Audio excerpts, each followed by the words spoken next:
প্রসারিত আকাশ, অট্টালিকার সারি, গাছপালা, অজস্র পাখপাখালির ওড়াউড়ির সব কিছুর সঙ্গে নিজের অস্তিত্বের একটা সংযোগ, এই আবিষ্কারটা কি আমরা কখনো করতে পেরেছি? সামনে পেছনে যা দেখছি সব কিছু আমাদের অস্তিত্বের অংশ হয়ে যাচ্ছে, এরকম কি কখনো অনুভব হয়েছে? সূর্য, চন্দ্র, গ্রহ, নক্ষত্র, চলমান সত্তাসমূহের সঙ্গে আমিও রয়েছি। সকলে যেমন দাঁড়িয়ে আছে, আমিও তেমনি দাঁড়িয়ে আছি। সকলের যেমন চলছে, আমিও চলছি। সকলের মধ্যে নিজেকে খুঁজে পাওয়ার উপলব্ধি, এটাই তো নতুন জন্ম। এই নতুন জন্ম আমি কি কখনো অনুভব করেছি?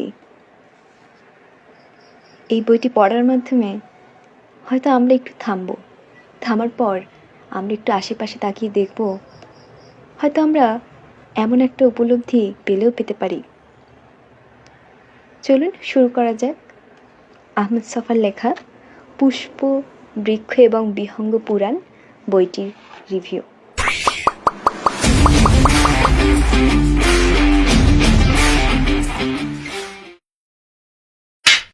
স্বাগত জানাচ্ছি আপনাকে বুক রিভিউতে।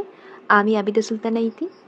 বইটির নামের দিকে লক্ষ্য করলে যা দেখতে পাই তা হলো পুষ্প, বৃক্ষ এবং বিহঙ্গ পুরাণ, অর্থাৎ ফুল, গাছ এবং পাখির এই তিনের সমাহার ঘটেছে বইটিতে। বইটি খুব স্বল্প দৈর্ঘ্যের, মাত্র 95 পৃষ্ঠা। প্রথমেই বলা যাক ফুল নিয়ে। লেখক ফুলকে নানাভাবে সংজ্ঞায়িত করেছেন। তিনি বলেছেন ফুল হলো গাছ এবং ফলের মিলনবিন্দু। কথাটি একেবারেই যথার্থ, অর্থাৎ ফুল থেকে প্রথমে ফল হয়, সেই ফল থেকে ঘটে নতুন এক গাছের প্রাণের সঞ্চার। এই ফুল এতটাই পবিত্র, যেটা কিনা আমরা ঈশ্বরকে নিবেদন করে থাকি, এর চেয়ে নিবেদনযোগ্য কোনো উৎসই পৃথিবীতে নাকি ছিল না। এরপর গাছ নিয়ে বলা যাক। গাছের প্রাণ আছে, অথচ এর চাঞ্চল্য নেই। ঠায় দাঁড়িয়ে থাকে এবং ক্রমাগত অন্যের উপকার করে যায়। আমরা যখন একটি গাছ রোপণ করি, তখন আমাদের ভেতর চলে আসে সীমাহীন দায়িত্ব। মনের ভেতর বেজে ওঠে সবুজের ঝংকার। এবং একবার গাছকে অন্তর থেকে অনুভব করলে তখন একটা আত্মিক টান অনুভব হয়, একটা পাগলামো চেপে বসে। তবে কিছু পাগলামিতে রয়েছে অপরিসীম সুখ। অস্তিত্বের ভার বহন করতে যাদের কষ্ট হচ্ছে, একটি গাছ লাগিয়ে ফেলুন। তখন আর নিজেকে বোঝা মনে হবে না। আপনিও একটি প্রাণের দায়িত্ব নিয়েছেন, একটি প্রাণ আপনি পরম যত্নে বাঁচিয়ে রাখছেন। গাছ লাগানোটা স্মৃতির মাধ্যম হতে পারে।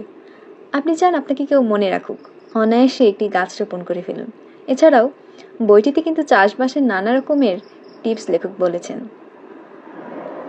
এবার আসি পাখি নিয়ে। বইটিতে পাখি নিয়ে লেখকের জীবনে ঘটে যাওয়া নানা রকম ঘটনা তুলে ধরেছেন। এটিকে কেবলমাত্র একটি ডায়েরি কিসিমের বই হিসেবে ধরে নেওয়াটা ঠিক হবে না, এটিকে একটি স্বাতন্ত্র্য উপন্যাস হিসেবেও ধরে নেওয়া যায়। আমরা কি কখনো আমাদের পরিবেশে থাকা নানা রকম পাখির আওয়াজ কিংবা ডাকাডাকি সেগুলো উপলব্ধি করতে চেষ্টা করেছি? কিন্তু লেখক সেটি করেছেন। পাখির ডাককে নিজের মতো করে একটি ভাষা দিয়েছেন। কখনো বা পাখির নানা রকমের ডাকাডাকিকে নিজের মতো করে ভাষা দিয়েছেন। লেখক একটি পাখি পুষেছিলেন। পাখিটি ছিল একটি শালিক পাখি। পাখিটির প্রতি লেখকের অসীম মায়াবোধ জন্মে যায়, কিন্তু একসময় পাখিটি উড়ে যায়। কিন্তু পাখিটি লেখকের কাছে বারবার ফিরে আসেন, কিন্তু খুব কাছে আসে না, কারণ পাখিটি ভয় পেত যদি তাকে আবার বন্দি করে নেওয়া হয়। লেখকের খুব কষ্ট হলেও তিনি পাখিটির খাওয়া দাওয়ার দায়িত্ব নিয়েছিলেন, এবং সেই খাওয়া দাওয়ার মাধ্যমে তিনি আরও পাখির সাহচর্য পেয়েছিলেন। এভাবেই নানা রকম ঘটনার আবর্তনে বইটি এগিয়ে গেছে।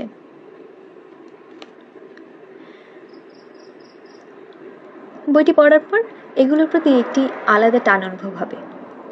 আমরা উপলব্ধি করতে পারবো বুলবুলির হারমোনিয়ামের মতো কোমল ঋষভ কণ্ঠ। রাত্রি শেষে দোয়েলের শিশির যেন ভোর আঁধার কেটে নতুন করে ভোরের আলো ফুটতে শুরু করেছে। সেই যে পাখিটি মুক্ত হয়ে যায়, এবং এরপর থেকে লেখক মনে করেন সেই পাখি, অর্থাৎ যেটিকে কিনা লেখক নিজের পুত্র বলে মনে করতেন, তার পাখি পুত্রটি মুক্ত, তাই সে নিজেকেও মুক্ত মনে করতেন। তাদের যে সম্পর্ক, সেটি যেন তার কাছে অমৃত উৎপন্ন করছে। আকাশের যে জীবনের সঙ্গে তার সম্পর্ক সৃষ্টি হয়েছিল তা তার কাছে অমৃত সমুদ্রের অবগাহনের মতোই অনুভব হতো। কাজেই আমরা যখন বইটি পড়ব, প্রকৃতির সাথে আমাদের অন্যরকম একটি যোগাযোগ তৈরি হবে। বইটি পড়ার পর আমার মনে হচ্ছে এটি কোনো মাস্টারপিস বইয়ের চেয়ে কোনো অংশে কম নয়। প্রকৃতির অনন্য স্বাদ পেতে বইটি পড়ে ফেলতে পারেন এক বসাতেই। ধন্যবাদ এতক্ষণ সাথে থাকার জন্য। ভালো থাকবেন।